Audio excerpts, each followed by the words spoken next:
प्रख्यात कव्वाल अजीज नाजानी कव्वाली। चढ़ता सूरज धीरे धीरे ढलता है, ढल जाएगा, એ મૃત્યુનો લાજવાબ સંદેશો આપ્યો છે, જે આપણા વેદ અને ઉપનિષદોએ ધર્મના નામે આપ્યો છે. એ છે દરેક માણસની જિંદગી આગળ વધતી જાય છે, જેમ સૂર્યોદય પછી ધીરે ધીરે ચડતો જાય છે, પણ સાંજે તો એ આથમે છે. દરેક જિંદગી મૃત્યુ તરફ જતા જતા અંતે મૃત્યુ પાસે આથમી જાય છે. આ ખાસ વાત આની અંદર એ છે કે આ ધરતી, આ જમીન કેટલા બધાને પોતાની અંદર સમાવી ચૂકી.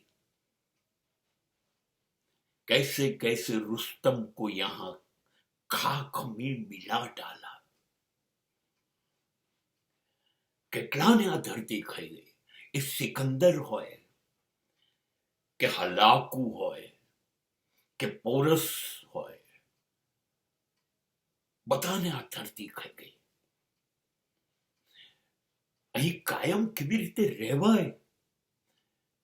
આ ધરતી તો ધર્મશાળા છે. 2-4 દિવસ રોકાતા મુસાફરો છીએ આપણે. બસ સમય પૂરો થાય એટલે જતા રહેવાનું છે. અહીં કાયમી રોકાણ ન હોય.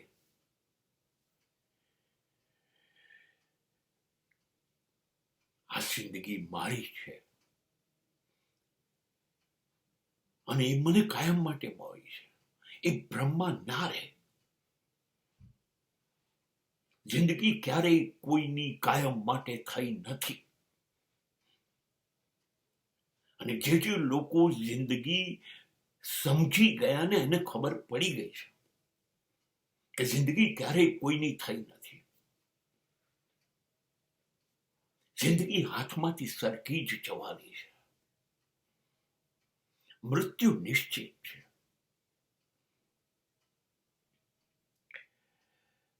મૃત્યુએ તો આ દુનિયાને હલાવી નાખી છે, હચમચાઈ નાખી છે. કોઈને છોડ્યા નથી કે એ તને છોડશે એવો ખ્યાલ તને છે કે મૃત્યુ તને છોડી દેશે? મૃત્યુ કોઈને છોડતી નથી. એ ગમે તેવા સિકંદરો હોય, દરેક નું અંતિમ સરનામું એ કબ્રસ્તાન છે. એ પછી ધનવાન હોય કે ગરીબ,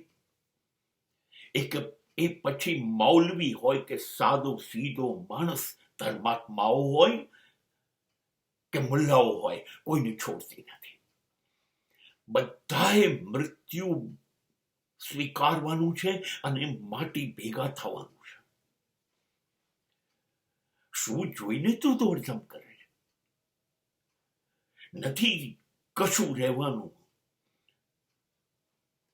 સગાવાલાઓ, સ્ત્રી, બાળકો, જર જમીન, મિલકત, સમૃદ્ધિ, કશું રહેવાનું નથી. ખાલી હાથે આવેલો ખાલી હાથે જવાનું છે.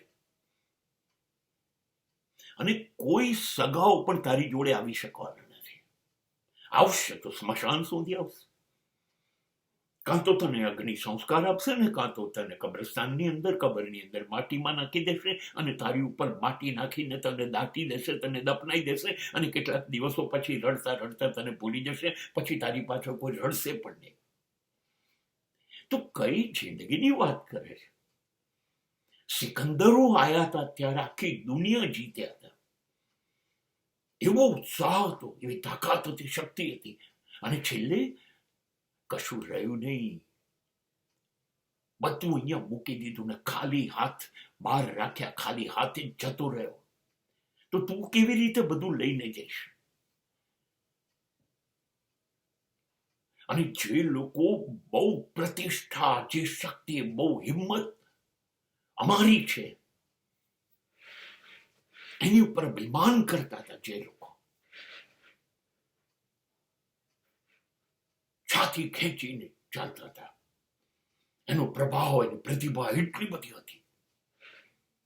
ખબર છે તને, એ લોકો કબ્રસ્તાનમાં કઈ કબરમાં દટાયા છે એ લોકો ભૂલી ગયા ને હવે તો આવા મહાન માણસો પોતાની જાતને માનતા હતા એની કબર ઉપર કોઈ દીવો કરનાર નથી, કોઈ નિશાની નથી.